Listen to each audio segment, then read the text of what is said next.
Hi everyone, Don Tidy here for the Denville Green Sustainability Committee. 2019, we're at our annual fair. It's a beautiful weather and we're really glad to be here. We've got a great turnout. I think this is the busiest fair we've had so far. We've got 4 electric vehicles here, which is bringing people in to discuss the great aspects of them. We've got a variety of topics from various exhibitors. Everything from the Girl Scouts, 4-H, to climate lobby, and to solar panel purchases, beautification committees here. And for the first year, actually, we have Ruth here from Denville TV, who has her own setup and telling people about Channel 21. So be sure to check in and watching this video as well with Ruth. In terms of our committee, we're embarking right now on our 2020 recertification for silver with Sustainable Jersey. So we're going to be busy bees for the next number of months trying to get all that information and action items out to them.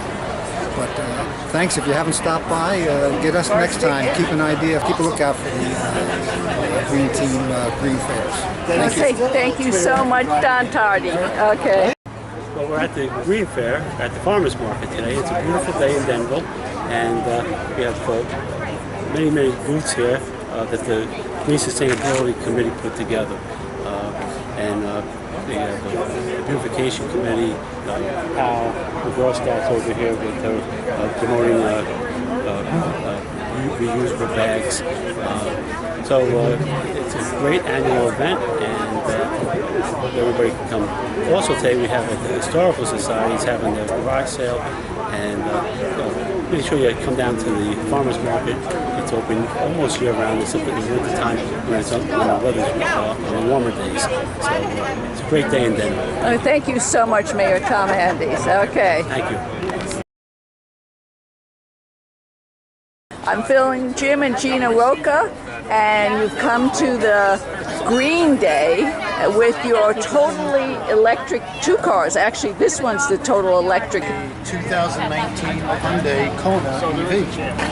It gets about 280 miles on an electric charge. Okay, we're looking right now at an electric, you wouldn't call it motor. It's an EV, electric vehicle. Okay, and what is the different parts of it? This is just the transmission and part of the electronics. There's no actual gas engine in the vehicle. And the battery is underneath. Okay, that's what I was looking. Where's the battery? Underneath this, or? It's underneath the whole car. It's actually the whole frame of the car. So we got the battery underneath. It goes over to the transmission, and the transmission feeds the front wheels. Feeds the front wheels. Wow. Okay. It's 214 horsepower and almost 300 pound-feet of torque. Wonderful. That's amazing. And this is put out by Hyundai. Yeah. Here are the charging ports when you want to plug in. You have level 2, and you have DC fast charge. Wonderful. Wow. Now, you were telling me that your home is totally solar. My home is totally solar. We have 59 panels on our roof. That puts out about 21.5 kilowatt hours a day. A big system of powers everything from the pool to charging both cars. Even a pool. Wow. Okay. It's great. Solar's the way to go. No doubt about it. Okay, thank you so much. All right, Jim and Gina Roca. From Denville. From Denville. Where are you located in Denville? Which part? Right off of Birch Run. Okay, I know where that is. All right, near Ayers Knuth. Yes. That's okay. Magnolia Ave. Oh, okay. And there's about 4 of us on the block that have solar. I guess you got a good exposure for solar. Yeah. Solar Me was the company that we used. Actually, so did everybody else. So it's worked out very well.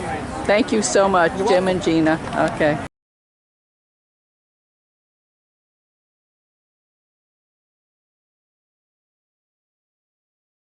So we got here bundles, and what type of rabbit is this? She's a blue-eyed Netherland dwarf. Basically, you said their lifespan is 7 years, but she is being brought up inside in a hutch, yeah.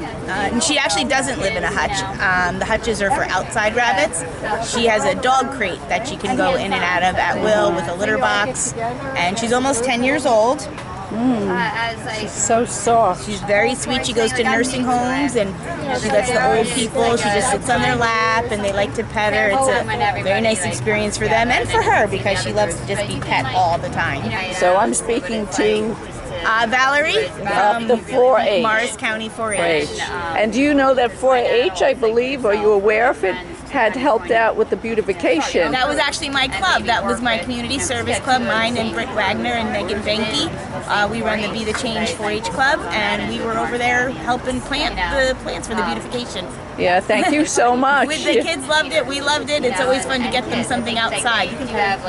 So up until 4th grade, you're a Clover Bud, so you can join any club that says Clover Bud. You can join any club that says Standard. And there's science clubs, animal clubs. Do you have a dog? There's dog training, and you get to show your dogs and your animals at the fair.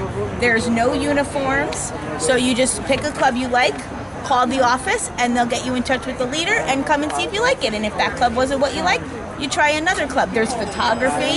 You get to walk around and take pictures and learn how to edit them. So there's a lot of choices in 4-H beyond just animals or farming, which is what a lot of people think we are. But there's a lot of fun things to do. And when you're in 8th grade, you can join something called Teen Council. And in Teen Council, they do a lot of national trips. My daughter has gone to Washington, D.C. 4 times at no cost to me through 4-H and all of her volunteer work. So you earn all of these privileges, and it's a great fun. We have awards, and we run the fair, and you get to set up the fair. You get to set up your animals, and you get to run around the fair. That's the best part. So if you want to join, you let us know, okay? I'm going to look for you. 4-H is free. The shooting clubs have some insurance fees, but I don't think you're old enough for that anyway yet. It's like archery, that kind of stuff, yeah. But nope. There's t-shirts if you want to buy them, but you don't have to. Leadership program where the kids are in charge of their own clubs and they're the officers, they're the presidents, secretaries. They keep track of the agendas. They run different programs for leadership. They have weekends away for leadership programming. And as they get older into the high school ages, they run national trips to Washington, D.C. One of our members went to Ireland last year, all through 4-H, and it's a great way to get your kids into leadership and develop self-confidence. Thank you so much, Valerie. Thank you.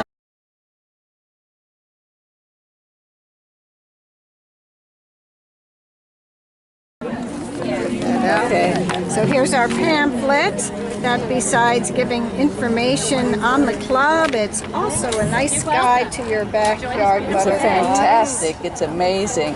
And we have information that tells us the importance of the larval form, the caterpillars. If we don't have caterpillars, we won't have the adults, right? Our beautiful butterflies.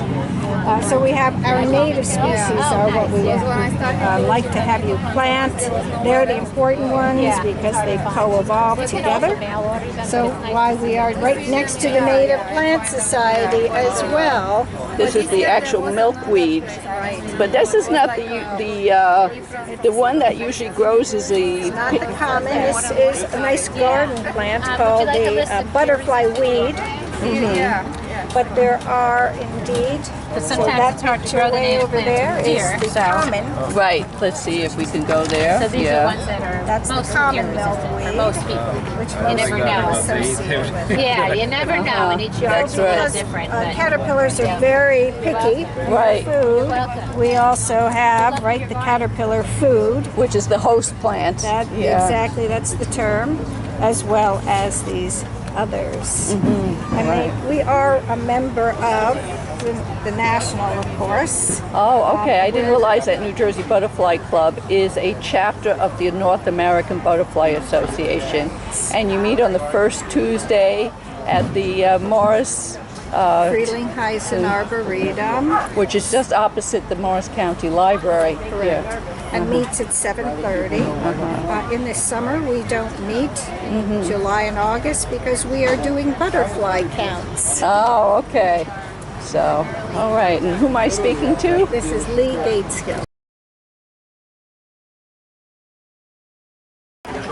So how do you join the Native Plant Society of New Jersey? By visiting our website, which is www.npsnj.org. It's a website that'll direct you to membership opportunities as well as to many of the wonderful native plants we have in New Jersey. And it's just amazing that you're right next, sharing the table with the New Jersey Butterfly Club, because many of these native plants are so important for the propagation of butterflies as well as bees and the other type of Absolutely. insects. Yeah. There's a lot of synergy between our two groups because the caterpillars that need host plants, they're going to be native plants, and then they become nectar plants as well. Right. Okay. And who is representing today the Native Plant Society? Eileen Ferrer. Okay. Thank you so much, Eileen. You're welcome. Okay. So I'm speaking to Gary Snyder, which I'm so pleased that you have a name tag on you, of the Citizens Climate Lobby, a political will. Yeah, we're for the Morristown chapter. And Citizens Climate Lobby is a nonpartisan organization. It's completely volunteer. There's about, I think there's about 110,000 members currently across the United States. There are chapters that are tied to the congressional districts throughout the country. And our aim is to put a price on carbon and to work on fighting climate change so that we can have a livable world for the future. And our future is now. We have a bill on the floor right now, H.R. 763, which does just that, puts a price on carbon. And the price is imposed on companies that produce fossil fuels, both oil, gas, coal, and also whatever energy is brought in from coal or fuel from overseas. In the first year, $10 is placed on every metric ton of carbon.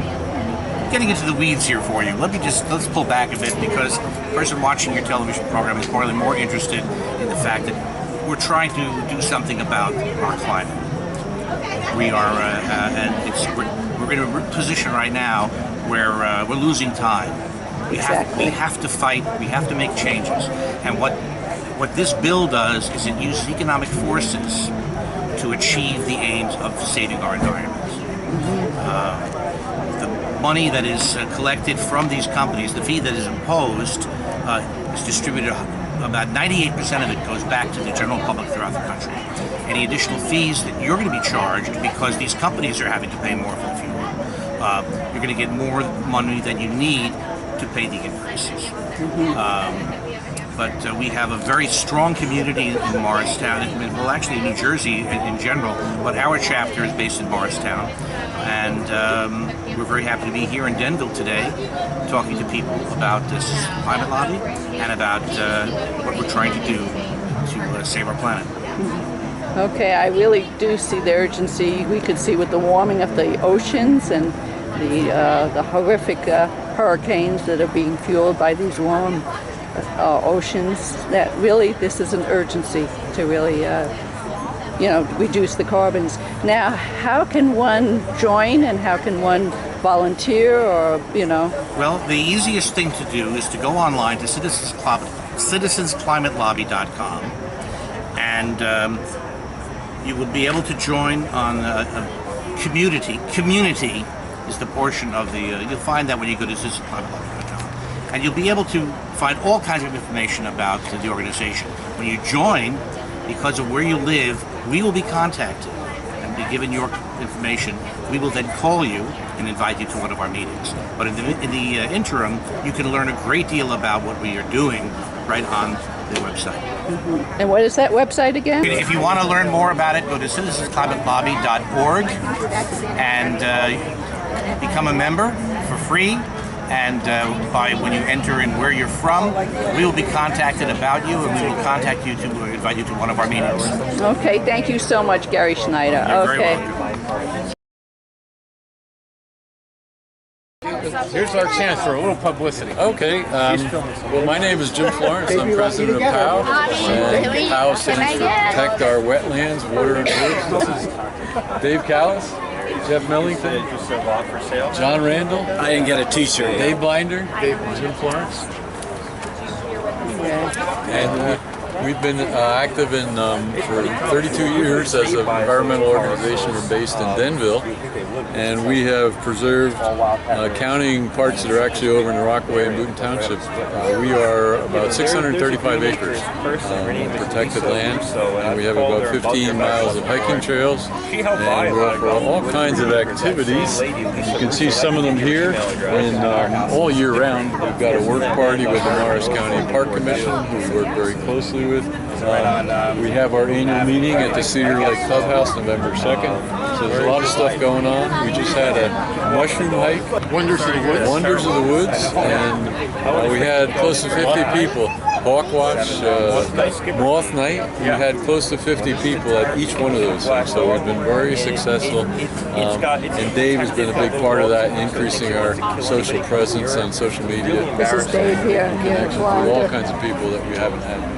So we're looking forward to improving our data, our acquisition of land. We've got a couple of parcels we're real interested in. If we can just find some more funding, and looking at the next 32 years. Okay, thank you so much, Jim Florence, and you're the president. Mike Leone, who is not here, is my vice president. Richard is our treasurer, and Jeff is our Jeff is our treasurer. Richard is our secretary. Richard Holford is our secretary. And Ruth, you may want to see that this is the Powell property, and this map is really done by the New York-New Jersey Trail Conference. Yeah. So our hiking trails are part of the New York-New Jersey Trail Conference system.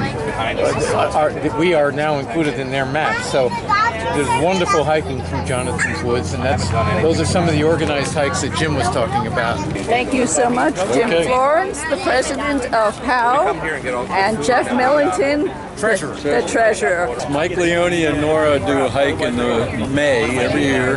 We do first a wildflower hike, usually around the second week of May, and then the third week we have a birding hike. So stay tuned for that for next spring. Some years it's been fantastic, depending on the weather. Some years not so good. Okay.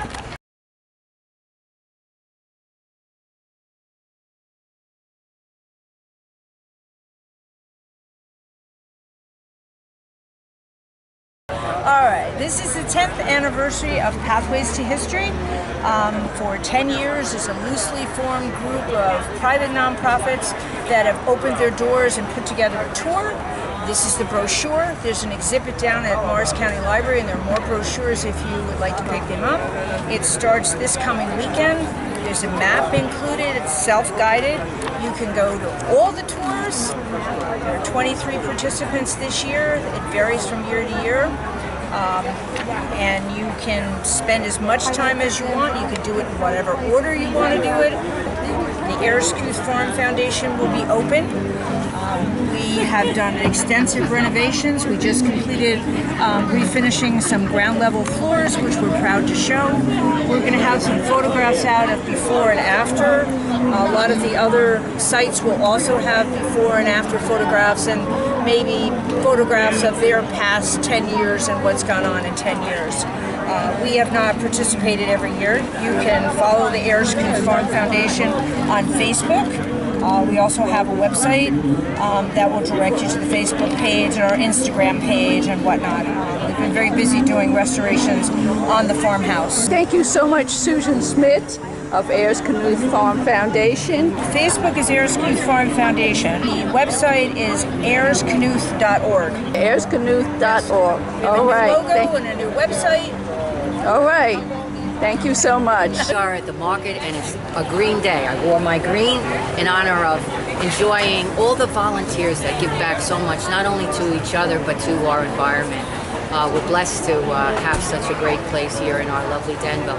I was just talking to the fellow, come on around here, just talking to the fellow about Highlands, and in my course of my career, I worked with the Highlands group in Mendham and also in Parsippany. and they do some phenomenal work, and I'm blessed to know the folks that give back and work hard for the keeping the water so pure. And then also got to talk to the folks from POW, so enjoy the day.